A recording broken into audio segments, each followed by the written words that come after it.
Hello, and welcome back to Pop Cultural Exchange, Episode 2, Two Pod, Two Culture. Still your joke that he made before the podcast. Sorry, I'm doing the intro next week. All right. My name is Lin, and I'll be your host. This is Jay. I'll be your victim. Yeah. Okay, and co-host, both. Yeah. Co-hosts can be victims. Yes. Yes. So, welcome back. And if you're some kind of insane person who's jumping in on episode 2, also welcome. Watch the first episode. Just do that. Yeah. Watch the first episode first. You also don't want to start watching Fast and Furious from the worst entry in the franchise, arguably. Is this the worst? In hindsight, this has grown on me a lot more, and I think I dislike 4 more than this. But I think it's arguable between this and 4. Okay. Should I ask why you think this is the worst one, or is this something I need to? We can talk about that after the movie. Okay. Why I think it's the worst one. But first of all, I want to thank all of the viewers and listeners from the first one. Seriously, cheers! Like, we would have thought like it would have we would have needed to go like 3-4 episodes at least before we get double-digit listeners. Hey, go us! Yeah, and we're right now triple digits are within eyesight, man. Like YouTube and all the podcast platforms all together. All right, wait. So since this is a crap movie, is it a crap movie? Yeah. All right. Overall, definitely, yeah. So if this is one of the crappier Fast and Furious movies, do you think people would specifically tune in for this one more than the first one because they want to see us react to how bad it is? Oh, maybe. I think if anybody is going to tune in specifically to check out our reaction to a particular movie, it will be for 3. Because 3 is very divisive in the fandom. People who love it really love it. Mm-hmm. People who hate it, it's like, it's not even a Fast and Furious movie. All right. Yeah. It's still canon though, right? It is. It might even be special canon. You'll get these jokes by episode 9, Jay. All right. It's, on the surface, it's almost not canon, and then it somehow become one of the most important movies in the franchise. All right, fuck it. Let's... But yeah, so thanks everybody for checking it out. Look, if you're watching it on YouTube, leave us a like, leave a comment below. And if you're checking it out on any of the podcasting platform, they own a bunch now. You can go, they own like Spotify, the Android podcast, Pocket Casts, and like 3 others. We're still waiting on Apple Podcasts to approve us. They always lag behind. We'll be on it in like 2-3 weeks. Go to anchor.fm/popculturalexchange and you'll get all the links to all the different platforms. And on YouTube, it'll just be in the description. Leave us a comment, leave us a review, give us a 5-star review, right? You know, for the family, for the podcast family. Yeah, of course. All right. And if you give us a bad review, like, just, tell us why first so we can change things. Or we can just completely disregard what you're saying. And leave your address so we'll come find you. So Jay. Yeah. Second movie. Too Fast, Too Furious. We discussed the idea of making you watch the trailer before we watch the movie. Like a react video first. Yeah. First of all, we don't really have the equipment for react videos. We have USB mics hooked up to a laptop. B, it's a modern problem with trailers that the trailers give away too much stuff. And who cares about the plot in a Fast and Furious movie, right? But I care about the plot in the Fast and Furious. That's why I haven't watched so many Fast and Furious movies. Fair enough. But with the Fast and Furious trailers, they're also notorious for giving away like really cool key moments. And I watched a couple of the trailers leading up to this, and I made an executive decision without consulting you at all. We're not going to do that. We're not going to watch the trailers. We're going to go in blind. That being said, right now, it is the height of marketing for Fast and Furious 9. It comes out in theater in a matter of days, and it's being advertised everywhere. And Jay made a little boo-boo, didn't you, Jay? I accidentally saw a little snippet of a trailer as I was flicking through Instagram. Okay, so what you see? I saw Man, we're messing with magnets now? Did you see who was yelling that? I didn't see who was yelling that, Okay. but all I saw was cars flying around and someone yelling, man, we're messing with magnets now. Yeah, bitch! Magnets! Oh!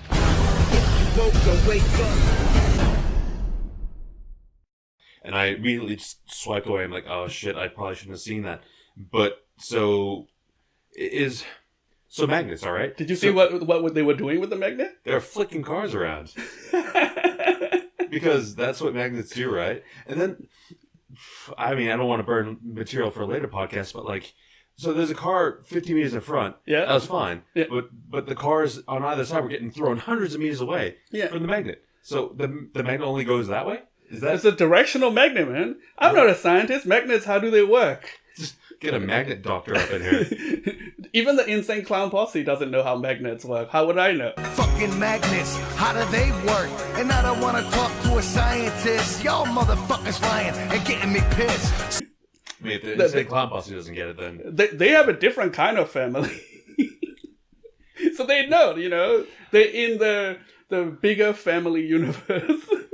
I feel like you're tipping something off. It's going to happen in later movies, like... Oh, insane clown posse does not show up. Like no. Clash of Families or something like that.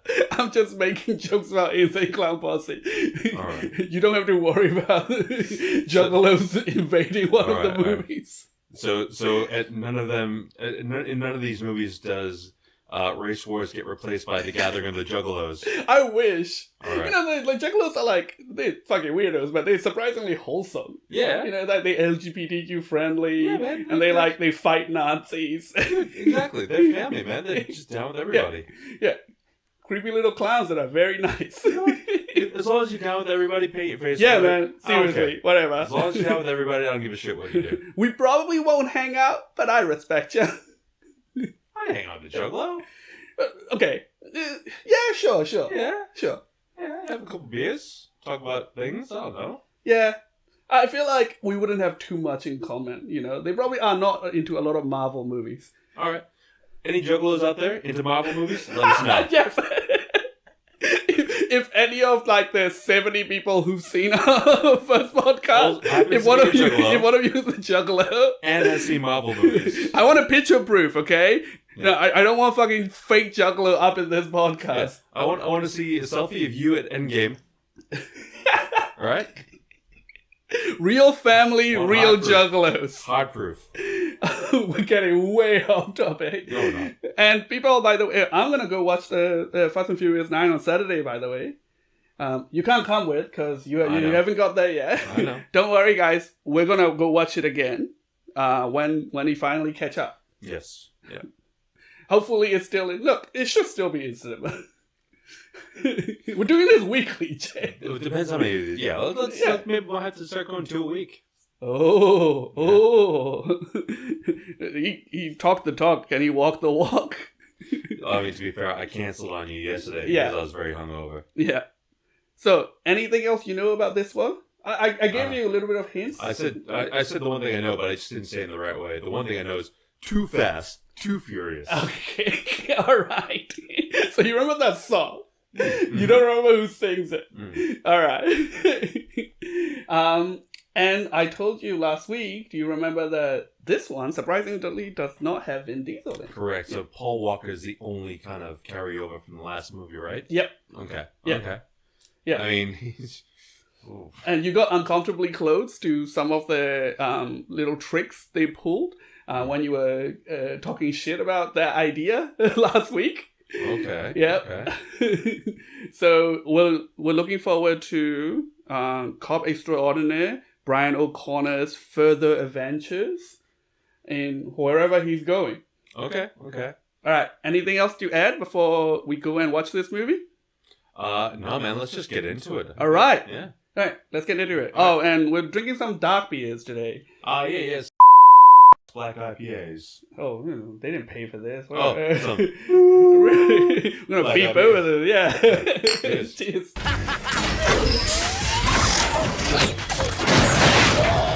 Mighty go! Ejectocito, cuz! It worked! I love this button! All right. Welcome back. So we watched that movie. Yeah, we watched that movie. Jay was definitely a lot more engaged this time. I was only more engaged because I hadn't seen this movie before. I'd seen Fast and Furious before. The Fast and the Furious before. I'd seen that before, and I kind of already knew what I was in for. I had no idea what was going on going into this movie, so I felt like I had to be more engaged so I could bring some more podcast material. But fuck, man. I can see some parts visibly making you angry. But like you also definitely there was definitely some enjoyment there. Like not in the way the film intended it at all. No, but the unintentional comedy factor was pretty high. And I think that's one thing that got me through it, because fuck, that acting is terrible. It was Tyrese and Paul Walker had zero chemistry. All right. We'll get there. All right, sorry. Let's start with before we started, we watched the prelude. That is a little short clip that's supposed to connect the first film and the second film, which you guys can watch on YouTube, by the way. You just have to look up like Too Fast, Too Furious. They call it like a turbocharged prelude. And this was a 6-minute clips, and Jay keep like pausing and talking me through it and rewinding it. It was a goldmine of material. Honestly, I enjoyed that more than the movie. It was 6 minutes in which nothing happened, but like some hard decisions were made. Yeah. Was there even any dialogue? I don't even remember. There was dialogue, right? There's some dialogue. Yeah. Oh, wait. I mean, there was definitely the part where Paul Walker goes and looks in the mirror, and the very poorly edited scene of him giving the keys to Toretto. Right, they didn't even change the aspect ratio. Like they look like they look like freaking cone heads. Like they just took the scene from the first movie and put it into the mirror without like changing the aspect ratio. It was such a poorly done job. Like, I get that this isn't part of the movie; it's something external to it. But I mean, and I get, what is this, 2003? This movie? Yeah. I get it's 2003. I get it's not part of the actual movie. But fuck, man! If you haven't seen it, this 6.5 minutes. You have to go watch it. Yes. It's so dumb. Even if you never watched Too Fast, Too Furious, just watching the absurdity that is that prelude, just chef's kiss. And like you can see why the concept of this came into being, right? Because the second movie start like in the middle of nothing. Like there's no connective tissues in the first movie. They keep talking about the events in the first movie, but never mention anybody by name. Never go into it. At some point, Eva Mendes touched that bracelet thing that he got in the first movie. You touch another man, kill you. But you have extensive notes. Like at some point, he turned to me and said, That's just the prelude. I can talk about the prelude. I can do it now on the prelude. And I had to stop him pausing repeatedly. So come on, let's see your material on the prelude. Right, so we already talked about the mirror. Yep. How about the picture of Paul Walker that they were handing out at the briefing? It was just clearly a handshot that Paul Walker gives them to get the job. Like this was the headshot that Paul Walker definitely, like, whenever before he became famous, when he was definitely, waitressing somewhere, he would give a movie exec the menu and he'd open it up and there'd be the headshot in there. That's the headshot that they gave him. They're handing out. So unkind, but true. As a former hospitality person myself, I saw a movie exec come in, I'm like, maybe this is my big shot. I don't, dude, game respect game. Hey man, I definitely submitted some stuff to when a local advertisement pop out that says like Asian man 20 to 35. Finally, a job for Zoidberg. I have it written around here that newspaper 3 state away for some reason has like a news report on the events of the first movie, which is like nothing. They were stealing DVD players. They were robbing trucks. And like there's a picture of Paul Walker, which I think might be the same picture they handed out. It was definitely the same picture. And it's like, it's a fugitive. Like they couldn't be like, just get one more picture of him. then there's a random blonde girl shoehorned in, and the whole idea is like, oh, he's so popular with chicks. She's somebody that, like, I've seen her somewhere. I can't remember. Like, I didn't look it up because obviously that would have been too good for this podcast. Right. We do this live. I didn't look her up. I should have looked her up. I can't remember where she's from, but she's definitely from something. I've seen her somewhere. She's probably like an extra in OC or something. All right. I got a question for you, Lin. Right? If you were a cop and you decided to become a criminal, how would you quit? Probably, like hang my badge poetically in the bathroom mirror as I pack a t-shirt and a towel to roll on my like watch that clip. That's all he packed in his fugitive's bag. He's like, I better go on a run. I'm gonna put my badge on the bathroom mirror, put this towel in here because that's the one thing that you can never find on the road. Yes, the badge on the mirror. That's how you give them the closure they need, right? Yeah. Cops show up. Oh, badges on the mirror. All the cops have little. They're all weird decisions. All the cops have little plastic protectors on their hats because it's raining. Yeah. I don't understand. Hey. Two things that don't go on vacation: crime and hypothermia. Uniform rules are like real tight in the county. And here's the thing, right? We say the prelude connect the first and the second movie, but nothing happened in it except it shows us that Brian O'Connor is popular with ladies, even ladies that was a big reveal. The lady already knew she was a fugitive, but she still gave him a lift. Yeah. And it explained how he got the skyline, which he got in the second movie. Mm-hmm. And it shows his progression to Miami via that Indiana Jones line moving across. Yeah, right. Which is he just winning races on the way. Yep. But here's the thing, right? Like why they feel the need to reveal to us why he have the skyline in the second movie. Which, by the way, the reveal was that he bought it. Like he bought it from some dude for cash. Money. By a dude with a very 2003 visor on. Right. But are they going to make another prelude telling us how he got the car at the beginning of the prelude? Because remember, he gave his car away to Dom at the end of the first movie, and he suddenly has a different car, which he wasn't around with at the beginning of the prelude. But spoiler alert, he trades in a Honda Prelude for it. Oh, he is finally evolved as a race car driver. That's true. For the first time, he doesn't overshoot the line. Yes. Yeah, he stopped at the line. Yep. And he can turn. Turn out that's the big secret. In all the races in the first movie, it's a fucking stay straight quarter mile. So he keep losing because he can't go straight for too long without spinning out. Finally, now races involve turning. He's winning. He's like, finally a job for me. Yeah. He's got this. Okay, we'll get off the prelude last bit. Hold on. All right, I said he's now a fugitive, but he's still a narc because he got a couple of bikies get arrested by like making them run into a speed trap. As a fugitive, you wouldn't be doing that shit. You definitely wouldn't roll your windows down and laugh in the face of some speed trap cops as you drive away. Especially considering your face is plastered everywhere for some reason. Alright, that's one of my other points. All right. Like, he didn't shave his head. Right? He didn't grow a beard. He didn't do shit. No, he's too pretty for that, man. He's just sitting there like, how do I look more like the picture the cops are using to find me? Actually, my part is a little bit to the left. Let me just make sure that's in there. Look exactly the same. All right. Last thing I want to talk about in the prelude before I drop it. Okay. Miami or New York? All right. He's basically pulling into Florida. And there's a sign that says, "Oh, Miami's like 20 feet that way." Or you go to New York. There's this whole decision point. This whole time is like.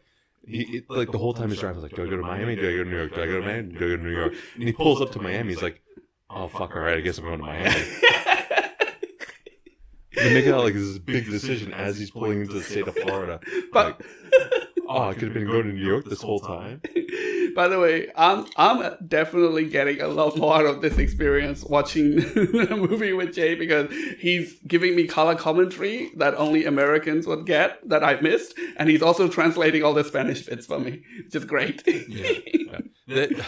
it's good to see that some of the really offensive things that were said in the first movie made it to the second movie in Spanish. Right. In At some Spanish. point, they do the homophobic slur again in But in Spanish. Spanish. Yeah. Which most people wouldn't have picked up. But I'm like, oh, remember that homophobic slur we talked about in the first movie? It's back. In Spanish, Paul. Spanish. All right, let's actually talk about the movie. Oh, fuck. I just want to talk about the prelude more. I love the prelude. I thought that was awesome. I found that way more entertaining than the movie. Right, it's like a student film project. It was. It's like somehow like a fan film that they managed to convince Paul Walker to be a part of. It wasn't doing much else at the time, you know?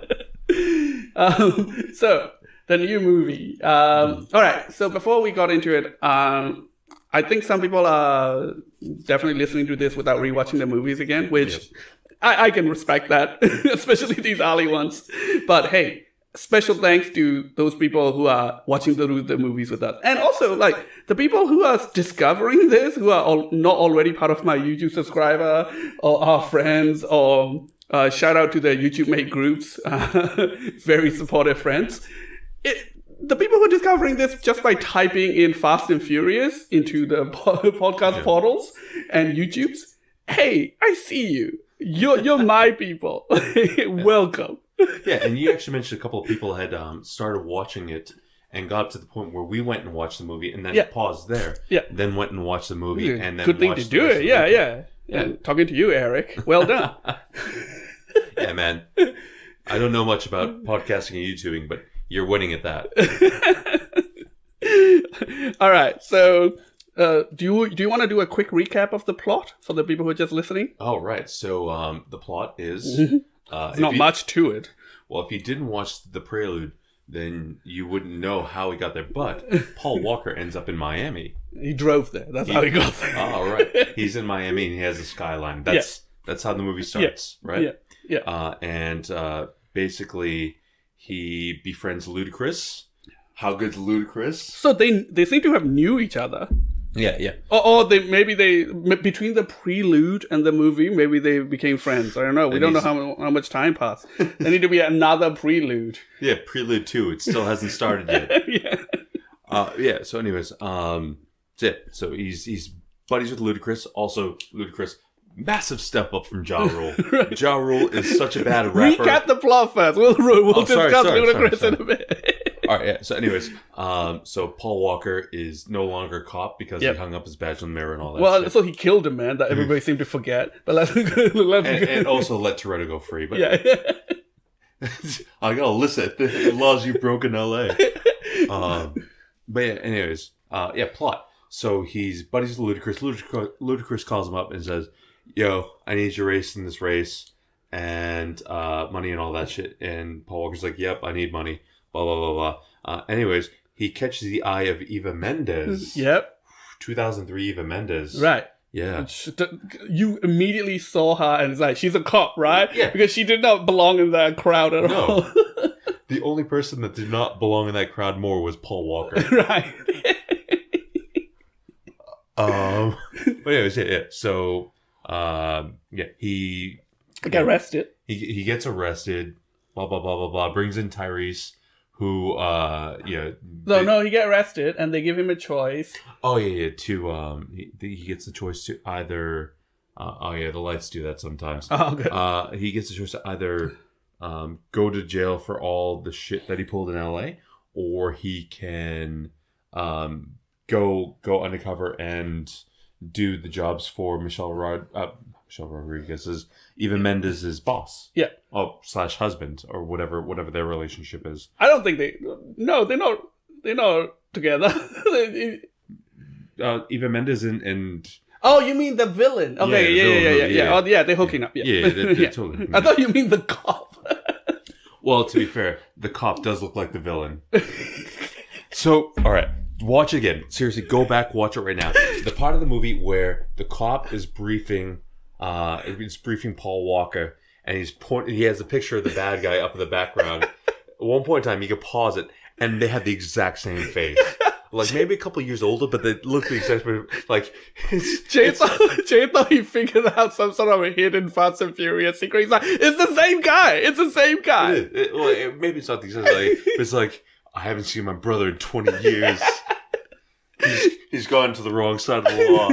He's turned dirty cop. You need to catch him for me. Is he a drug runner? We don't know. Like he's just some sort of illegal activity person. Illegal activity guy. Yeah. Like they just say he's a crime lord. Like he seems to own a nightclub. World's shittest supervillain. Right. He's Joe from Arrested Development. Okay, we gotta finish the plot. Oh fuck! How far did we get? All right, so he's forced to go undercover. Paul Walker has to go undercover. Yeah, and he wrote and bring down the definitely not half brother of the cop that he's working for.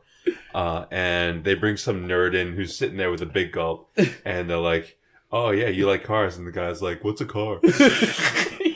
And Paul Walker's like, "I can't drive with this guy." Right. So Paul Walker's like, "I'll choose the guy." Yeah. And they go out to Demolition Derby. Oh fuck yeah! This is one of the points I want to bring up. So they go out to the Demolition Derby, and you see kind of they don't tell you who the Demolition Derby guy is that Paul Walker's trying to pick up, and they're showing some back shots and some side shots. And you see bald head, you see the shirt and everything. Oh, this guy's gonna be dollar store Vin Diesel, isn't it? Joke's on me, it was fucking Tyrese. Which is not good enough to be dollar store Vin Diesel. Anyway, go on, finish wrapping up the story. Alright, how far we get? What are we on? They recruit Tyrese. They recruit Tyrese. And a lot of the middle of the movies is just spinning the wheels. Like, absolutely. Just padding. With really... There's nothing plot. Really bad in-car CGI. Right, it's the worst in-car CGI. It's just them trying to squeeze in races, like plots about having to get GPSs out of the car, having to have a clean car. The clean car's off a fucking Ed Hardy t-shirt guy. Mm-hmm. Yeah. He keep calling Fabio. It's which, like... I've seen pictures of Fabio.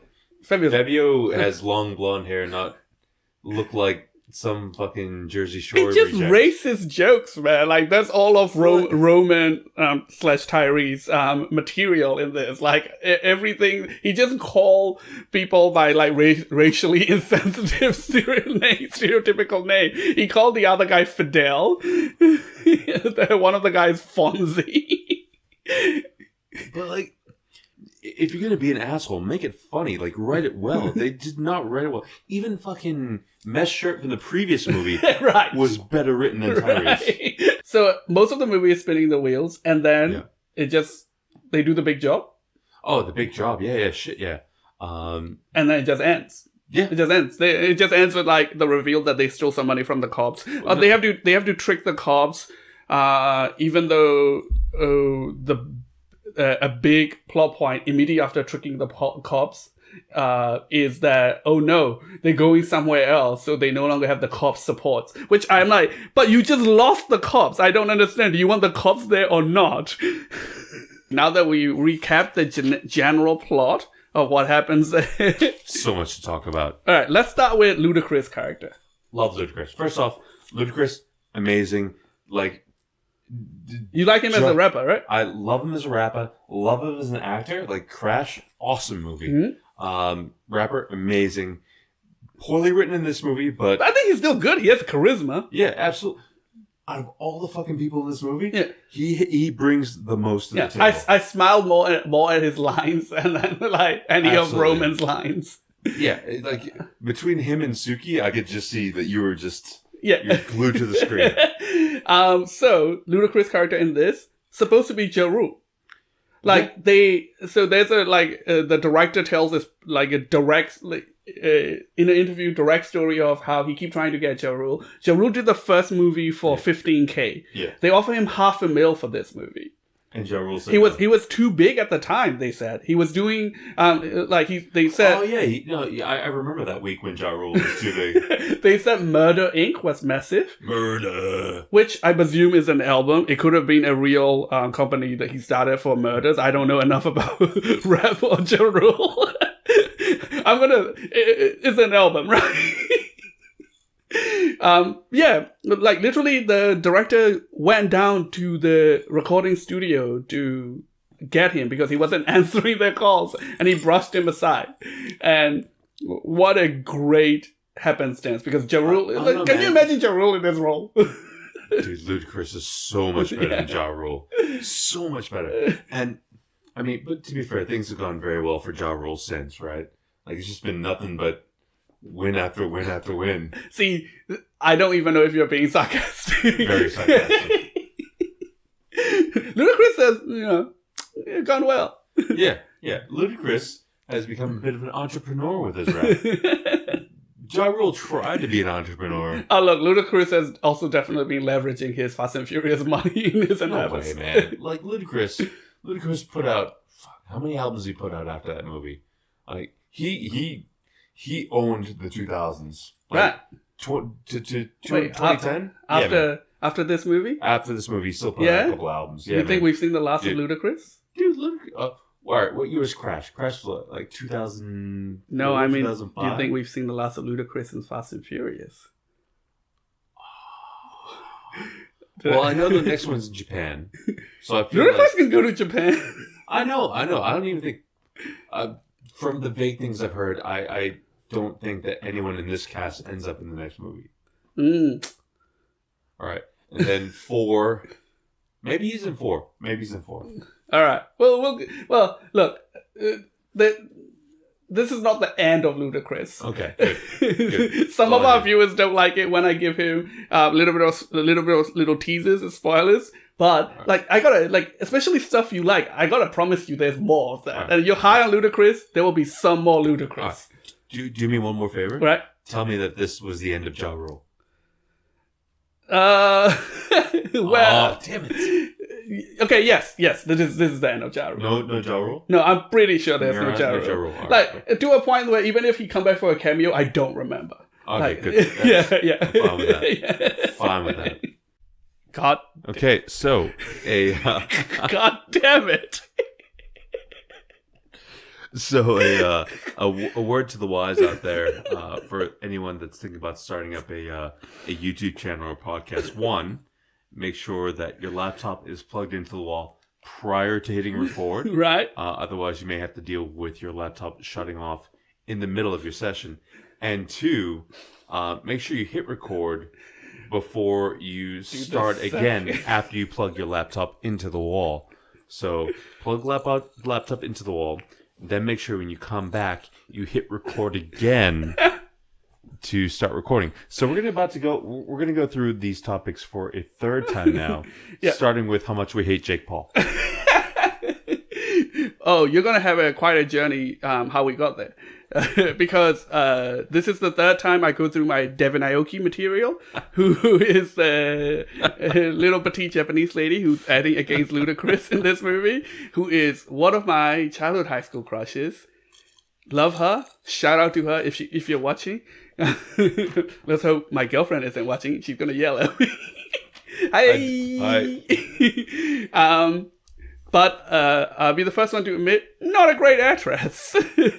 I mean, who was the strongest female lead in this? Was it her or Eva Mendes? Oh. Both of them, neither of them were strong. Like, Eva Mendes is clearly the better actress in the long run, right? Yeah. But she doesn't have much to do in this movie. No. They're both kind of played passive roles at the end of the day. Right. Like, in the first race, they tried to set Devin Aoki's character, Suki, a little bit as a badass with an edge. Yeah. But, like, she's just kind of a loose cannon, which would be, like, kind of fun and interesting if she was a bit more part of the main plot. Like, she was even less part of the main plot than Michelle Rodriguez. Yeah.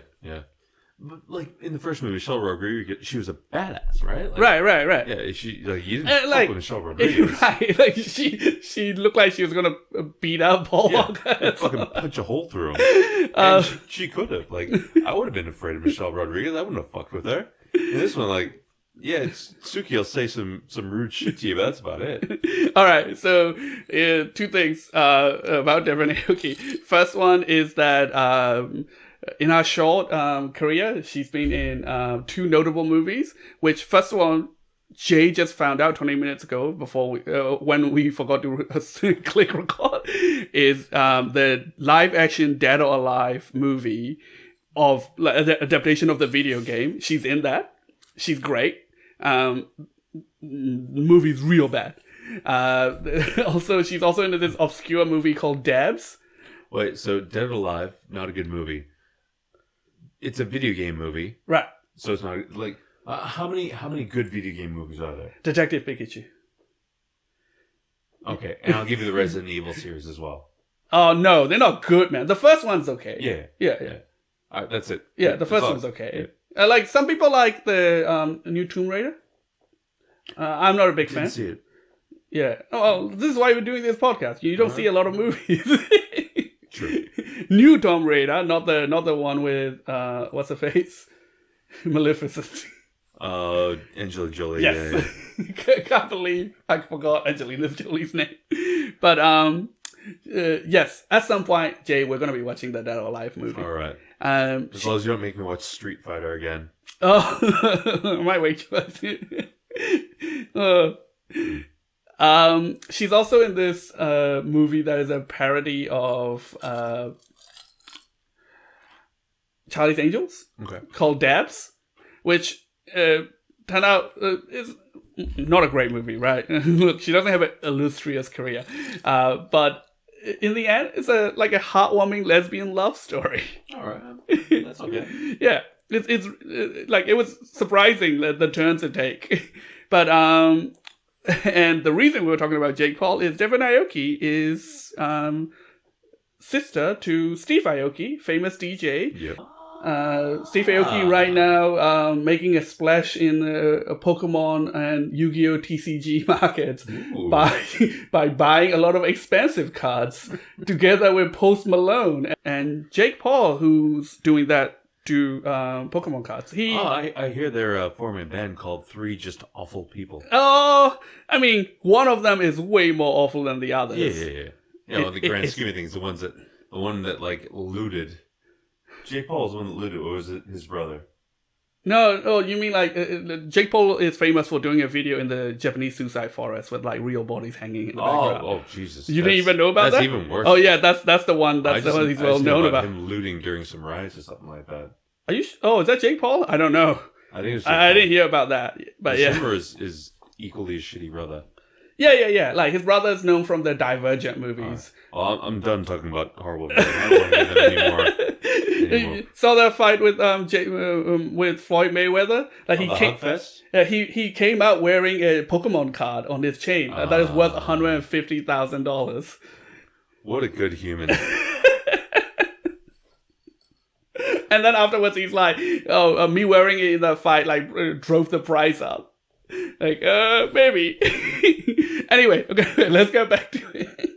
Some garbage people out there. Right. So, in summary, Devin Aoki, love her, not great. You were talking about also, like, in this movie, a lot of, and this trend doesn't stop in Fast and Furious. And this is probably, like, I'm never ashamed of loving Fast and Furious, but this is probably the only thing that I'm always actively, like, will never defend and always ashamed of it. Every single party scene just starts with, like a few seconds of tits and ass, like people grabbing. Fucking Tuco from Breaking Bad. Just taking two handfuls right in the first scene, he's like... Yeah, that's the beginning. It's right in the beginning as well. Yeah, this is how I feel about women. and then the weird club scene in which, like, what kind of club is it? Because, like, it's really bright, like the club the criminal owned. Yeah, it was really bright. And the tables were shaped like teeth. Some people are eating. Some people. What do when I go to the club? Some people are eating. Some of them are just like grinding against each other. The coffee tables are shaped like teeth, and the chairs are shaped like tentacle. Yeah. Oh, and they have a Buddha room in which they torture corrupt cops. Yeah, but I mean that's the thing. Like, the only men in that place. There was the bad guy. Yeah. There was Paul Walker and Tyrese. Yeah. There was the hired goons. Yep. And there was the the fucking corrupt cop from Dark Right. Knight. Well, there was one random guy who was grinding against the wall. There was one guy. Other than that, just eye candy. Yeah. Like people dancing, people eating, and people dancing on tables. That's what kind of fucking what kind of fucking establishment is that? Maybe I'm too old for the club, but even like I've never been to that fucking club. I've never seen that club. I've been to a couple clubs back in the day, like back when I was around the time of the movie, actually. That's the time I went to clubs. Right. And I didn't see that shit. It's bullshit. This is like the studio executive idea of what a club would look like. Like it's just all the things he listed. It's like, oh yeah, must have a nice steak, and then like and then girls dancing on tables in white midriff shirts. Yeah. And of course a torture room with Buddha in it. Yes, yes, a club. Duh. Buddha with a pelt necklace on. They fucking do some serious James Bond villain torture on that dude. Right. And I'm trying to Jay was laughing at this. At one point, the villain put a bucket upside down on a corrupt cop's chest, heated up and to try to get a rat to eat through his belly, which was a threat. Yeah. And you were just laughing at it. And I'm trying to tell you, like, man, it's actually a legitimate medieval torture. But also, it doesn't fit this movie at all. No, it's just, there's so many other things. Like, Johnny Tran pumping motor oil into that dude's mouth, totally on brand. Right. Fucking bucket with and he's just using what's nearby. This dude had this planned out. Yeah. He left that rat in his nightclub probably for hours. That's just the logistics of it are mind blowing. Like, do you have a rat guy? Like, surely if you do this a few times, the rat's not going to survive. Like, you have to have. You have to have a reliable source for rats, right? But Jay, you know he doesn't have a rat guy because at the end of this scene, he said his continuous threat is, "Me and my rat is gonna visit your wife, your son, your daughter." Like, oh, this is your rat, is it? I said that out loud, and James just died. Like, this is you brought it from home. This is your pet, right? Like, you fucking make and like that rat look nice. That ain't no mingy rat. That's a nice pet rat. Nibbles is hungry. Freaking collie head Joe from Arrested Development looking motherfucker getting rats to eat through people's belly. Is this some kind of trick? No trick. That's what a whore does for money. And that guy is illusion. It's illusion. And that corrupt cop is the same corrupt cop from Dark Knight. From Batman Begins. Yeah. So he definitely wasn't typecast. Yeah. Well, I mean, these movies are all about typecast, right? Because they're cop. What are you talking about? Paul Walker was definitely not typecast. Yeah, Paul Walker had another bitch. illustrious career. The cop in this movie that didn't like Paul Walker, the different cop. The cop that didn't like Paul Walker in the first movie is now somehow a completely different, but has a completely different personality. Is really cool with Paul Walker. Who also has one of the only two lines that I absolutely laughed at. Nice shirt and camera pants, and he's wearing a bright yellow Hawaiian shirt. He's like, I'm on holiday. My day off. So one of the two genuine laugh it got out of us. Yeah. Anyway, that cop, the new cop who doesn't like Paul Walker, he's a cop from Dexter. He's Dexter's adopted father.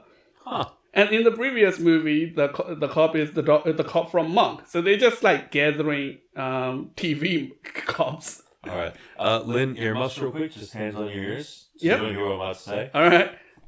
I've never seen Dexter, and if Lin knows this, he's gonna fucking make me watch it. But you need to know that I've never seen Dexter at all. My hands are not noise cancelling, so I heard off. I'm not fucking watching Dexter. I'm not gonna make you watch all of Dexter. my mom is a great Dexter fan. All right. Hi, Mom. All I know is it ends so bad. Oh, like people who say it ends so bad are being generous because like after the end of third season, the rest is garbage. All right. Just after I dealt with watching Lost all the way through, I will never watch another show that like, dude, it's great, but then it gets really shit. I'm like, nah, I'm out. You know they're rebooting it. Dexter's coming back. Yeah. No, not even rebooting it. It's like a soft reboot. Same actor. Like, it's coming back. They're like, lol, jokes, we didn't finish it. Right. It's kind of like that. Like, let's not talk about Dexter. But yes, it's coming back. And we might watch it. Are you trying to say that I'm trying to sidetrack the conversation so we don't talk about this shitty movie? Hey man, you still have a little notes to get through. I'm on page 2 notes here. By the way, I know the cop from Monk is also Buffalo Bill. Okay, like this is definitely yes, that's more his famous role. Would you do me? But I like Monk better. I'm sorry. All right, go on. What's next? Fuck, all right. Legitimate sentence I wrote down. At one point, someone is taking a picture of a Japanese girl sucking on a lollipop. Yeah. Like, he has a really long lens, and he's like a feet away from a Japanese girl sucking on a lollipop, taking a picture. That was one of the scenes that like he's set up like he's taking a picture of like a mountain or something. Right. That lens, like, it wouldn't. He would be like counting the hair follicles on her eyebrows. Exactly how many licks does it take to get to the center? Science will finally find out. I'm just bad acting note. Like no chemistry. Right. Car CGI terrible. Right. Like, so the thing that made the first movie work is clearly like we made a lot of jokes about Paul Walker in the first movie, but he clearly has a good chemistry with Vin Diesel's character, right? Absolutely. Yeah, that's the core of this franchise. He has good chemistry with Vin Diesel's character. He has good chemistry with Mesher. Like right. Oh, like you can tell they hate each other. Exactly. Yeah. I think a lot of that were being carried by Mesher. Yeah. Again, look, he's not in any of those pairs. He's definitely not the stronger actor, but still, it worked. Yeah. This is the opposite of this movie. There's only in 3 occasions in which I can believe that Roman and Brian's are friends. One of them is when he's driving reverse on the highway and flipping him off. Yeah. And one is at the end when they stole money from the cops and are really stoked about it.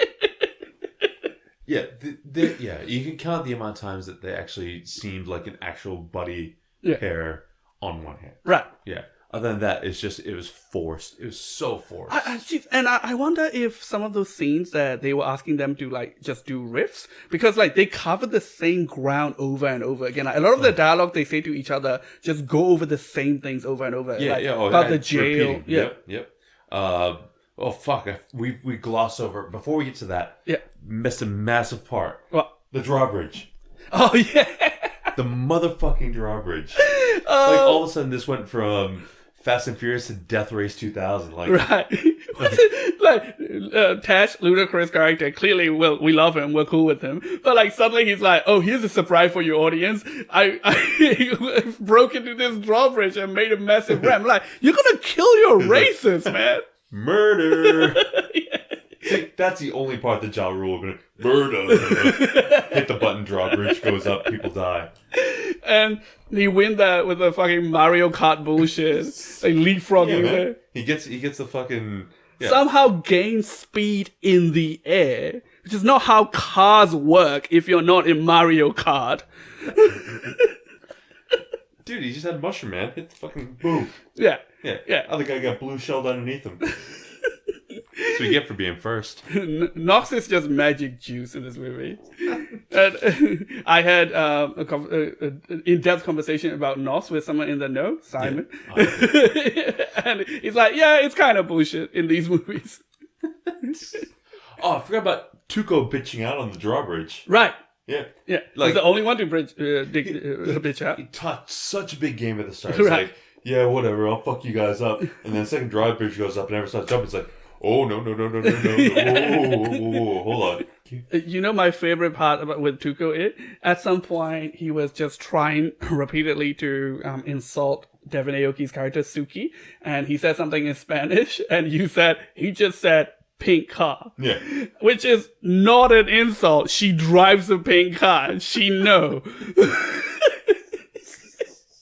And in the movie as well, Suki just went oh, Like, as if he said something rude. That's the thing, like... Which he does. At some point, he dropped the F word. Well, like, there's a scale of insults in Spanish, and she got totally put off by, like, pink car. And later, he was calling her a bitch. I mean, there's some pretty fucked up shit said in Spanish in this movie, and she, like... Pink car, in the grand scheme of things, is at the very, very bottom. And no one bats an eye to, like, the really fucked up shit people are saying. One more thing I had. Yeah. Before we get to the part where Paul Walker gets arrested and brings Roman Pierce in, I could totally see why, in the first movie, they said that Paul Walker was the best driver that the police had. Because holy shit, they are bad. Well, it was like a scene out of fucking Blues Brothers where like all the hundreds of cops are piling up on top of each other. There's too many cops. There's too many cops. Way too many cops, and none of them can drive. Yeah. And Paul Walker's like, oh, I mean, I'm only in second gear, and they're all falling off behind me. But all right, cool. All right, so are we at the Roman Pierce material? Yeah, I'm up to Dollar Store Toretto. Okay, here's a reference you'll understand. He's Dom, but Poochie, right? He's Poochie version of Dom. Right, like... He totally is. Right. Like, they just took Dom's character and, like, added edge to it. And the edge is stupid. They painted in his glasses to become sunglasses. That's it! Every time... We found our Poochie. Every time Roman Pierce is on the screen, all the other characters should be asking, where is Roman Pierce? Does he appear in any of the other movies? Ooh, would you like to know? Or did he die on his way to his home planet? Do you really want to know? You need to wait to find out. I need to wait to find out. Right. But, right, his character is real inconsistent because sometimes he's like a happy-go-lucky scamp. Like, he's just, like, taking cops' food and, like, stealing cigar cutters. Tacos. Right. And at another point, he just opened fire on a cop. Like, he just pulled out a gun and opened fire on a cop, even though he's in it to get his record expunged. That's the entire motivation of the character. And the cops show up and he just fucking, like, opened fire on them. Like, went to 0 to 100 real fucking quick. And the movie seems to think we're on his side because later, like, the cops confront him and he's like, you shot at me. And we're like, yeah, he did. The cop is right. He's supposed to be undercover and he's shooting at cops. He can't help himself. He's just like posturing against everybody. Also, you remember how in that scene where right before he shot the cop, how did they get into that? That's the second genuine laugh we get out of this movie, which is he get out of the car, immediately take the shirt off, which is real jarring because we don't know what he was doing. But we find out in like 3 seconds, like he put the shirt around his fist to break the door of a... break the window of the door. And to get into the car. And then Paul Walker shows him that the door was never unlocked locked. The whole time. Which, of course, it wouldn't, because their mission was to get to that car and retrieve something from the glove box. Why would they lock it? Oh, also forgot to mention that that the car that got into the impound yard was strong enough to bust through that barrier at the very front. Right, yep. Yeah. But later on... when they were trying to race to get replacement to get the clean cars, if your car is strong enough to bust through a metal barrier to get an impound yard, you would assume that your car is also strong enough to, bust straight through a sandwich board for a restaurant that is thrown in front of your car, right? Right. Well, it wasn't thrown in front of his car. It was clipped, like by flung. American muscle car, which clipped it to get into. Yeah. Which is like remarkable grasp of physics in the middle of a race that he knew exactly how and where to hit it to fling it in front of Roman. And he knew that was like a magic sandwich board that would be strong enough to stop an Evo. Do you have the Evo yet? No, he has the other one. The other one, yeah. Whatever. But it's the Japanese sports car, right? But like the guy who flipped Mitsubishi. Right. Remember, it was a Mitsubishi. Right. Don't forget it's a Mitsubishi. Because we see the symbols a lot. We see Converse a lot. We see... I forgot about the Converse product placement. Yeah, every time. Well, I mean, shoes are a good product. That's a good, good idea. Good product placement in a racing movie, right? Because Yeah. you see the feet a lot on a racing car. Yeah, and that's when Converse was hitting movies hard too. It was this and iRobot. Right. Like, there was just... Oh, the iRobot one is way worse than this. Both those movies should have just been called Buy Converse Shoes. Right.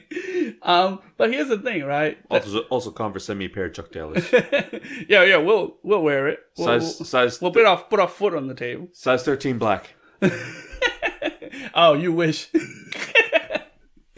What are we talking about? Oh yeah, but the American muscle car drove through that sign to flick it on in front of him. Yep. And American muscle cars are notorious. They have weak bodies. Like, they have good engines and like teeny bodies, right?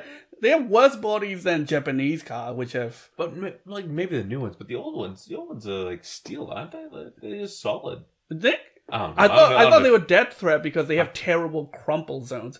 But I guess like crumple zone doesn't necessarily equal like being able to drive through things. Car people watching this, you correct us in the Yeah. comments. 'Cause Simon, let us know. Yeah, Simon. Neither of us know what the fuck we're talking about.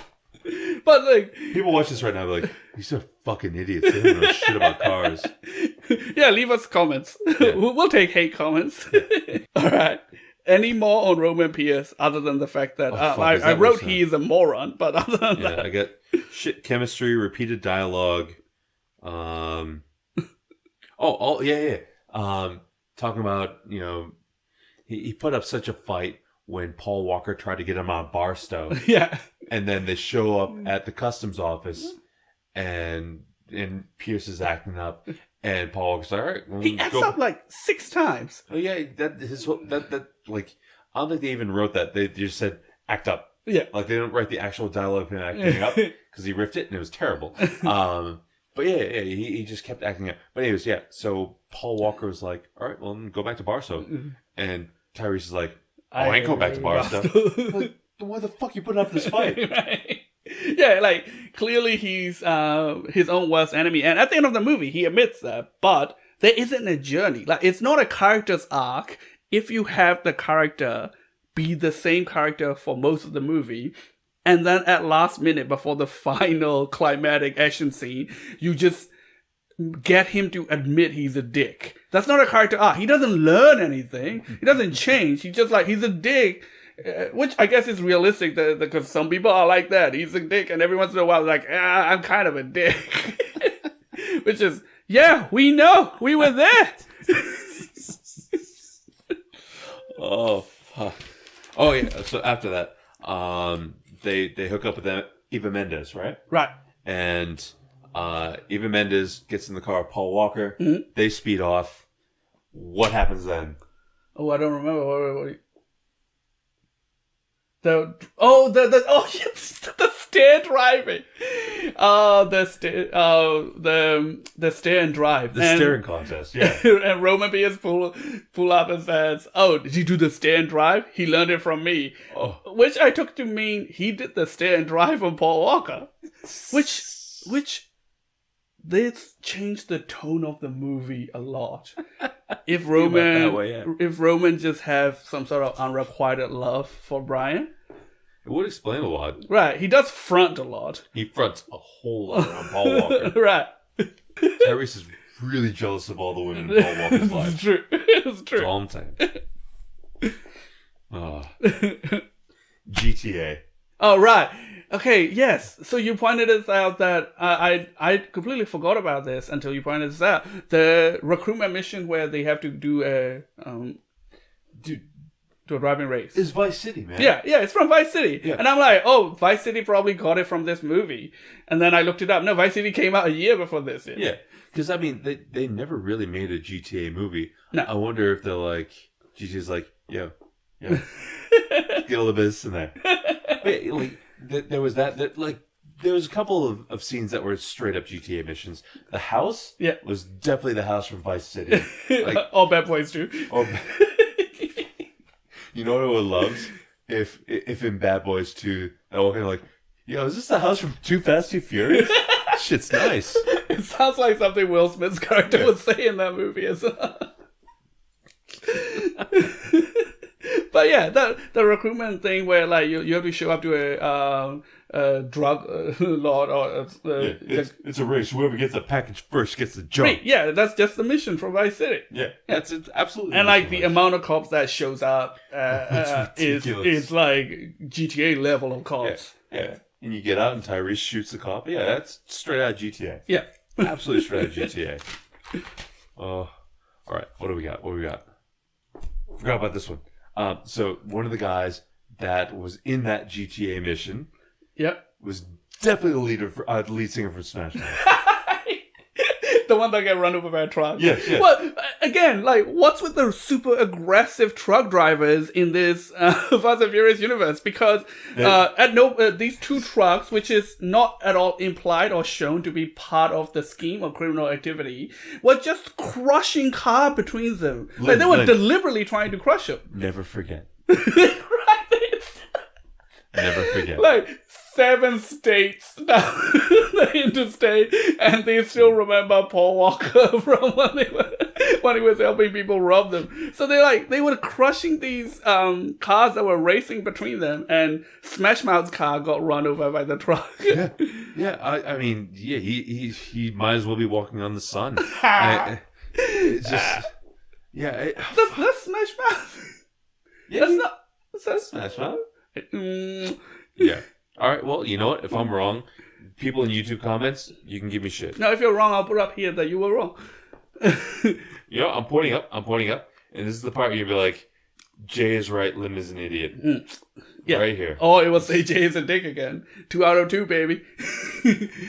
Oh, God. I was telling you that part where Smash Mouth's car get run over by the truck, that wasn't part of the stunt. Like, I mean, look, the guy didn't get really run over, but that car wasn't supposed to get run over.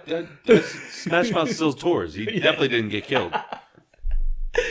But that was the car being run over by the truck was an accident that they just left it in the film, which is great because that was a good, real, practical effect moment. Which, even though I like the later Fast and Furious movie more and more, there's definitely more and more CGI noticeably creeping in as these movies continue. Oh, yeah. So there's a lot of practical effects in this movie. I hope they get better because the ones in this movie were shit. Yeah, I mean, like the truck and the cars bit are pretty good. Like anytime they hit the knocks and they do that freaking after effect. Warp. Yeah. It's just freaking the scene from 2001: Space Odyssey. Yeah, exactly. They should have sent a poet. Oh, fuck.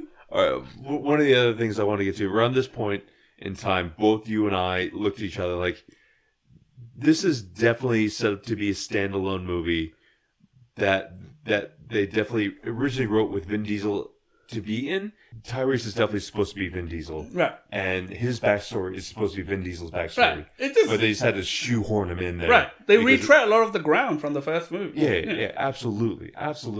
Like. So what was the deal with Vin Diesel? Did he just not want to be in this? Was he like, nah, I'm good? Or? Well, he didn't. I don't know if he saw the script or not, but he said vaguely about not being in wanting to be in the sequel. Like he didn't want to spin his wheels. You know, like I think he saw the script and he just didn't like it. Yeah. So you went on to win all these Academy Awards instead, and become one of the most respected actors of all time. Right. Yeah. Or he came back and just did a bunch of other movies. Right. Yeah. Got it. Hey man, he's in Bloodstorm. I think it's that's right. Sorry, people that are listening to this cannot see the look that I'm giving Lin right now. It's daggers. Sorry, Bloodshot. I got the second word round of this generic ass title. It sounds terrible. I don't even know what this movie is and it sounds awful. Okay. That means we're gonna watch it at some point. All right, so when you think of a mechanic shop, what things come to mind? Like what attributes do you have of a mechanic shop? Devin Aoki sunbathing in the back. Oh, yep. That's usually yeah. Oh, and of course, a gigantic as jet ski race in the back. Oh, yeah. All right. So the same thing that happens at my mechanic. Yes. Yeah. All right. Good. It's called Taj's garage, right? Yeah. This is his garage. It seemed to be pretty big, like for a garage in the middle of like Miami beachfront garage, because like you go through the other side and it's literally a riverside. Yeah.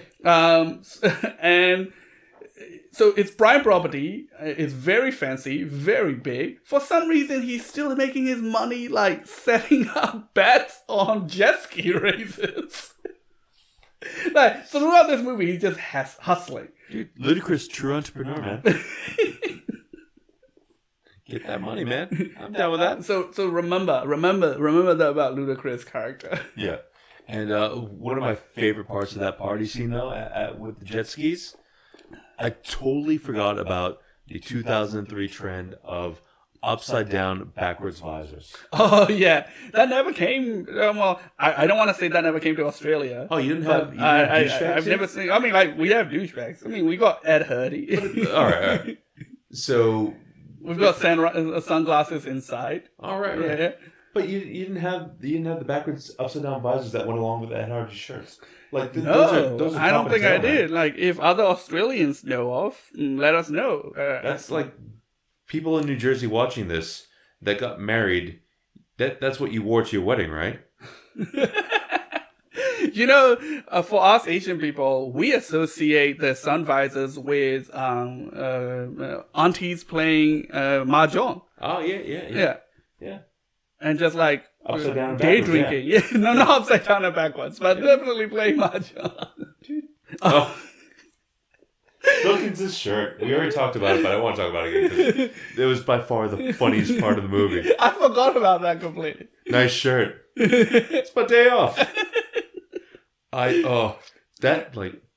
For a movie that had such poor acting and poor timing, Bilkins' timing on that was on point. Right. And he's a completely different character from the first movie because he was a dick in the first movie.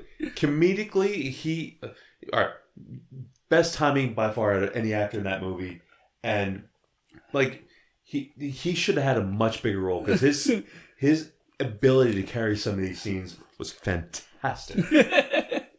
Yeah, when two grown men, Paul Walker and Tyrese, were like wrestling and like not even grappling in the sand in the bar stool. And he's just eating something and watching. It's great. All right. One thing I learned from this movie: if you're going to commit a crime with sledgehammers, make sure they're brand fucking new. Yeah. Like, I'm pretty sure if you look close enough in this movie, the next scene where they're going to break into the house, brand new sledgehammers, like shiny new. You could see the fucking tags on them still. That was so funny because like they shot that scene so threateningly because like they open the boot and they bring out the sledgehammers. I'm like, wait, are they gonna attack Paul Walker and Tyrese with sledgehammers? But no, like they just brought it to break apart like these tiny, like real fucking thin wall. I mean, I was worried like, oh, good, they're using clean sledgehammers. They're not gonna get infections. They could have just punched through that thing. I don't know, they're big fucking dudes. They didn't need sledgehammers. Also, why do these cops need Tyrese and Paul Walker to help them? Because, like, they seem to have literal mold everywhere this crime lord has been or is planned to. Like, they have his gardener is a cop.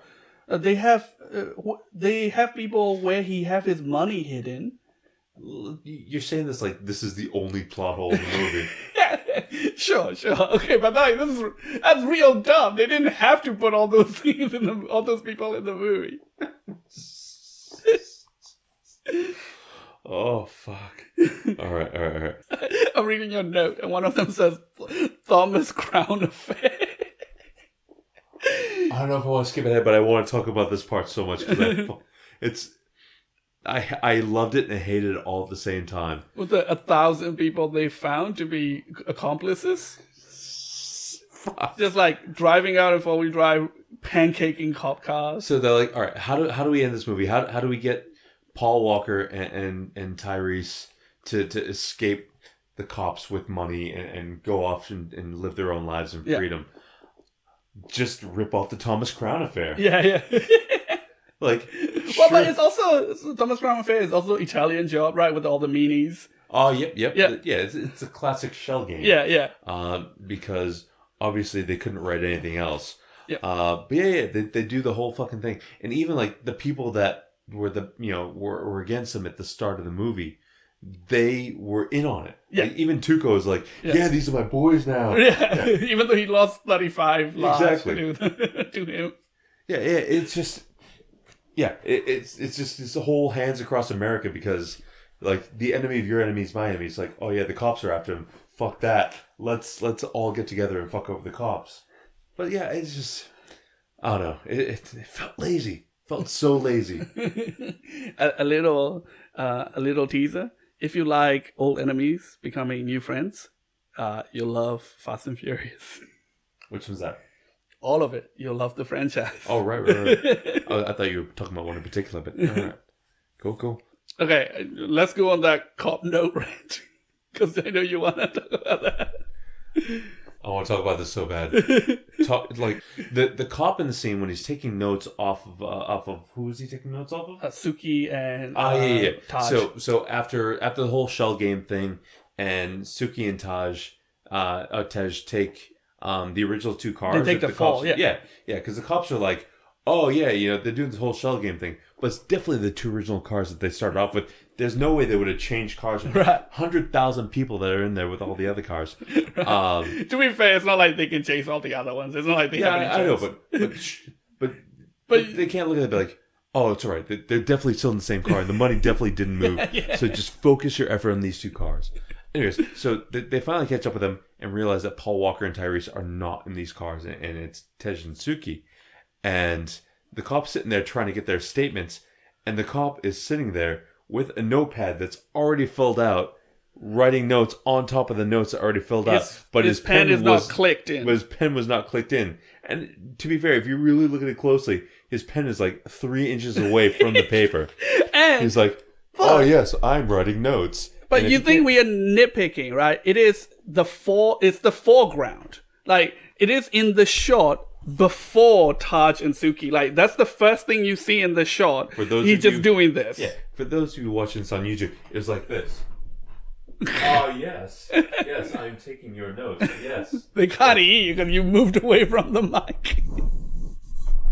They know what I'm talking about. But yes. Yeah, so lazy. So fucking lazy. And that's not the only thing that was wrong with that scene, because the cop is right in front of them taking notes, and Taj is on the phone with Brian. Yeah. Like calling him by name. I forgot about that. The guy they're chasing. Hey, and he's not like saying coded shit. He's like, hey, you owe me, man. You owe me big one. You owe us big. Hey, did you get away from the police yet? Yes. It's all right. Sorry, don't. Yeah, the police are here, but don't worry about it. They're not taking notes or anything. Well, he's not. He has gibberish already written on his notepad. And the other stupid things that in this scene and the previous scene that you immediately looked at me and said, what the fuck was the electronic spear gun that they use? Straight out of fucking G.I. Joe. How did I not have the notes on this? All right, so I studied electrical engineering in uni, and none of this makes any sense. There's no way you can shoot a spear into the side of a car and turn it off. It's not even connected by a wire or something, which I give them if they were trying to imply that some sort of EMP. Yeah. But it only gets worse because in the first scene, he shoots that into a car and stops it, right? Yeah.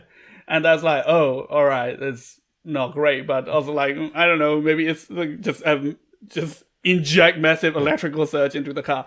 But it is part of the main sequence of the final chase that one of the claws of the 3-prong claw gun wasn't engaged, so it didn't work. What? I forgot about that. What is this magic spear gun the cops are using? You know what it's like? Is if I went to the kitchen right now, I took the butcher's knife and I just chopped into your phone and took all your nudes.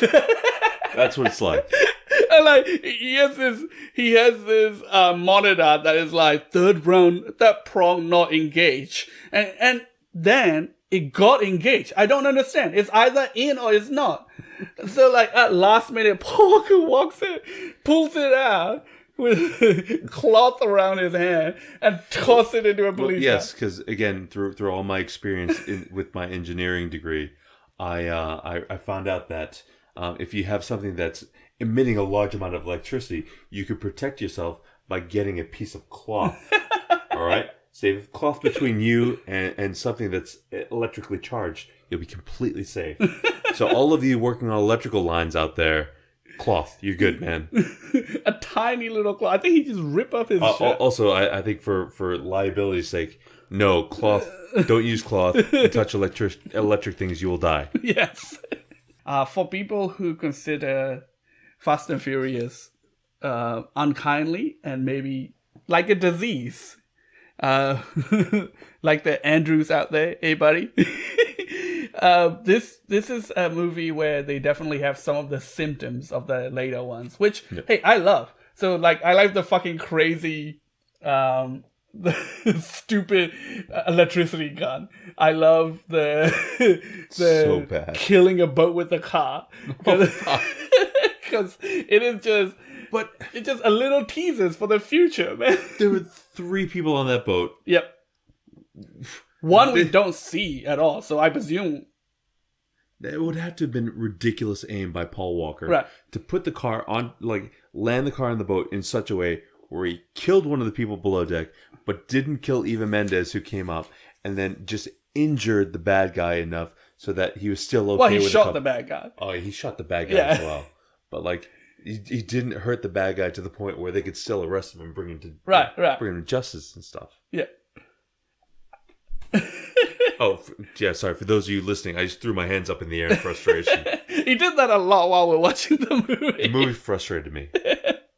But it also made you laugh a lot unintentionally and twice intentionally. So and that's worth something. So bad. It's definitely way worse than the first movie. Like, there's some parts that were just really, really difficult. Well, it's also a nothing movie, right? Like, literally, all the middle of the movies were just petting. Oh, it was fluff. It was total like fluff. after they get the job, they could have gone straight to the job and nothing would have changed. Like, they could have done a half-hour TV show. And they had a little half-ass like kiss between Eva Mendes and Paul Walker that's not earned at all. Like, there's no chemistry there. They have like a slight flirting scene before the whole rat torture thing. If you ever touch another man. right. A fucking toxic masculinity curly hair dude. How did that guy ever become a prominent player in crime? Like, just generic crime, by the way. Right. Because you never actually know what his crime is. Right. It's just generic crime. Right. He looked like 50 pounds soaking wet. Like, what are you? Why hasn't any of his goons just like ripped him in half and took all his stuff? He's just smuggling in illegal weight loss solutions. So one of the major things that we have to touch on this movie, that the pretty much I think the only thing in this movie everybody is guaranteed to remember is ejectocito cuz. Ejectocito cuz. Which this bastard like called it. when he realized that they were gonna have riders, and then he like you jokingly said to me like, oh, are they just going to like eject them out of the car? And I at that point, like, it was the biggest test of my poker face. I like ha ha ha, and I'm like, oh shit. Good poker face. You actually had me convinced. Like, usually when I say something like, oh, you'll see, and I'm like, oh yeah, it's gonna happen. Like, the whole Eva Mendes being a cop thing, I'm like, oh, you'll find out. Yeah. And I'm like, all right, so she's a cop. Yeah. But that one, you find out like 2 minutes later. Yeah, that one you actually had me convinced. Like, oh, maybe I'm an idiot. Like, as soon as Tej and whatever the guy's name at the garage were looking at the car, and like, oh, we could do something about that. Yeah. I'm like, oh, they're gonna eject it. Okay. Yeah. But yeah, no, you held your own on that one. Actually, I was not. You held up so well that I was actually surprised when it actually yeah. happened. That's good Yeah. because that was one of the major And points. then, like, Tyrese ejects the dude and then calls up Paul Walker's like, hey, I just ejected the guy. Yeah, right. Are you going to eject your guy too? Right. And the guy said it right there. And Paul Walker's like, oh, yeah, cool. No, different plan. I'm like, how thick must this dude be? Like, wait, what's this about ejection? He doesn't realize when Tyrese didn't know that they're going to a new place, which he would have known if he still had his partner in the car because they both supposed to take them to the new place. Like, the guy, he's just a dumbass. Nothing in this movie adds up. Okay. So many inconsistencies, so many plot holes, so much bad acting. 10 out of 10. Yes. Enjoyed it? It was there were some parts that were really hard to get through. All in all, it was entertaining, but there were definitely some parts I'm like, oh fuck, man, come on. Everything after the tryout and before the actual job is just like, It's absolute filler. yeah, that race is nothing. It's worse than the previous race. Oh yeah. You're talking about the sandwich board race? Yeah, sandwich board race is Awful. nothing. Yeah, Absolutely awful. yep. Yeah. At least the first one had the drawbridge. Right. The Yeah. Mario Kart bullshit. Yeah. Yeah, at least that shit, like, all right, this is ridiculous, but it's kind of funny. The sandwich board one was like, that's just stupid. Mm. Yeah. And, But, yeah. and the scene in the nightclub's nothing. Yeah. And then the final scene is like only good because of it's just 30 minutes of action. Yeah. And how joyful they are in the very end when they just stole money from the cops. They're only like 10 feet away from the cops. They're showing off the stolen cash. I got 20 grand. I got 20 grand. Cool, we just gave him like 800,000. Right. And then they're like, we're going to start a garage. I'm like, you don't have enough money to start a garage. Dude, Miami's fucking expensive. Right. You guys are going to be doing porn. Biting. Fuck, I forgot about biting. Right, I saw by the big bald guy by Paul Walker. Just biting, that's all. That's just... I didn't really have much to talk about. I just wanted to address the fact that there was biting in a fight. That whole fight scene with Paul Walker, Tyrese, and the big bald guy, it's not even a fight scene. Like, they pull him out of the car, and I did laugh at the moment where Paul Walker just go, oh fuck, and he also get dragged out. And then they just kicking the shit out of this guy. It's not even like It's gratuitous. it's not satisfying because like they're not suddenly overcoming this challenge. It's just taking turn kicking the shit out of it. And it goes for a while. Like, he's just like, The guy he was bonding with like 2 minutes ago. yeah. We're best friends now, right? We're cool. Then what about ejections? All right, new plan. Right. And then Paul Walker's ejector seat didn't work. what about that part? He was about to shoot Paul Walker. And they weren't even moving too. Like they're just sitting there, stop. Like it's just gonna fling him out the side. He'll still get up and beat the shit out of you. Yeah, right. And Paul Walker is failing to press the button. Instead of like immediately shooting him, he's like, "What's that? What's that button? What's that button?" Oh, what do you got over there? What does that do? Is that turn on the radio? Oh, fucking useless. Can't buy good goons anymore. Well, to be fair, this guy also only seemed to have 2. Right, because everybody else is cops. Nothing adds up. Alright, so who do you think is coming back? Well, Paul Walker, obviously. Mm-hmm. I mean, so 3 that's Tokyo Drift, right? I do know that part. Yeah. I think you know enough about Tokyo Drift to know that it's a little bit different. Yeah. I'm gonna say nobody. Oh, for Tokyo Drift? Nobody? Yeah, I'm gonna say completely new cast. Yeah. And then somehow people from that cast end up in the later movies. Well, we'll wait and see about that. Okay. But yeah, you're nailing it on the completely new cast. But what about the franchise? Who do you think is coming back? Really? I mean, is Bilkins just like a kind of running character in the background? Because honestly, I would love more Bilkins. if Show up with different Hawaiian shirts. Dude, if they made a Bilkins spinoff, I would be in a heartbeat. I would love a Bilkins spinoff. I just want Bilkins, man. I just want more Bilkins. So, Tokyo Drift still in, right? Yeah. I'll watch it.